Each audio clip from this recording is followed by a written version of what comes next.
pasca kateterisasi jantung. Sebelum saya mulai, apakah bapak-bapak atau ibu di sini udah ada yang pernah di kateter? Dari jantung? Tidak ada. Baiklah, kita mulai ya bapak-bapak dan ibu-ibu. Bismillah. Apa itu? Sebelum saya mulai tentang perawatan pasca kateterisasi, saya akan menyinggung sedikit tentang apa itu kateterisasi jantung.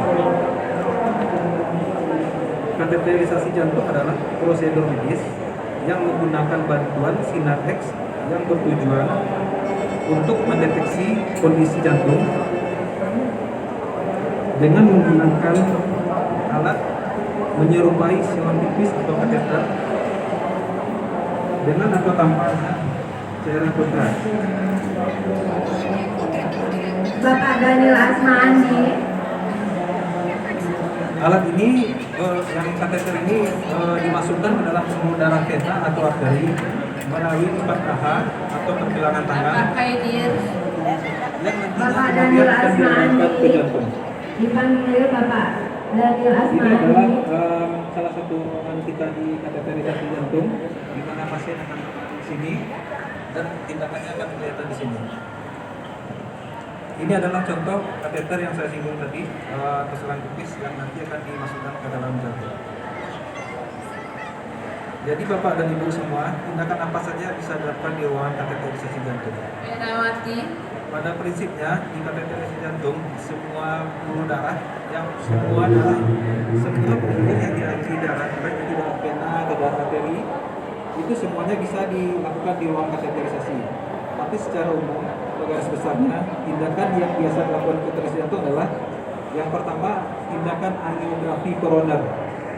Angiografi koroner ini adalah tindakannya untuk melihat kondisi pembuluh darah jantung. Apakah itu ada penyempitan, apakah ada penyumbatan. Ini bersifat diagnostik untuk melihat saja apakah pembuluh darah koroner ini ada masalah tidak. Pembuluh darah koroner ini sendiri adalah pembuluh darah yang memperdarahi otot jantung. Jadi seperti Bapak lihat semua, ini adalah contoh pembuluh darah koroner. Bapak Muhammad Yunus. Ini pembuluh darah normal. Selanjutnya tindakan PTCA atau pemasangan cincin, ada juga yang menyebut dengan link, ada juga yang menyebut dengan stent. Tindakan PTCA ini merupakan lanjutan dari tindakan angiografi koroner. Jika ada penyempitan atau penyumbatan di pembuluh darah jantung, nanti akan dipasang dengan cincin atau stent yang seperti Bapak lihat semua. Ini adalah balonnya, ini cincinnya.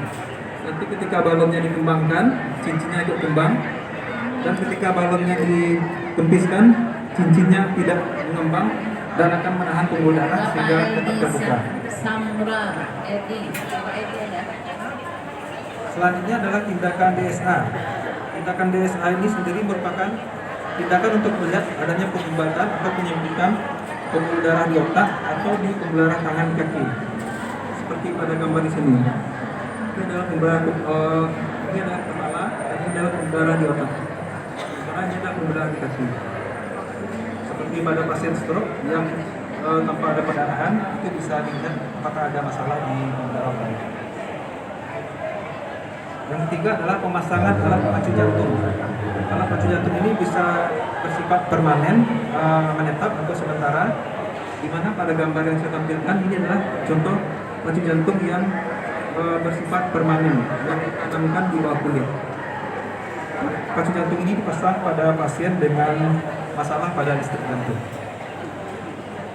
Sementara yang kelima adalah penyadapan ruang jantung dilakukan pada pasien dengan kelainan bawaan pada jantung.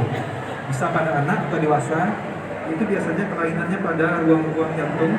Seperti jika Bapak Ibu pernah ada dengan istilah jantungnya bocor atau katupnya bermasalah. Nah, itulah nama penyakitnya. Misalnya contohnya ada lubang antara atrium kanan dan atrium kiri. Dilakukan dengan penyadapan jantung untuk melihat apakah alirannya masih bagus, berapa darah yang tercampur, dan untuk melihat tekanan-tekanan yang ada di ruang-ruang jantung. Selanjutnya akses tindakan. Di sini yang saya tampilkan pada slide ini, umumnya tindakan dilakukan aksesnya itu berupa dari pembuluh darah arteri atau vena. Yang pertama itu biasanya dilakukan pada Herawati. pembuluh darah di paha, di depan paha kita ini sebelah kanan atau sebelah kiri. Itu merupakan akses utama. Anjaswa. Bapak Anjaswa. Dan akses alternatifnya itu bisa dari pergelangan tangan kita atau dari pergelangan siku.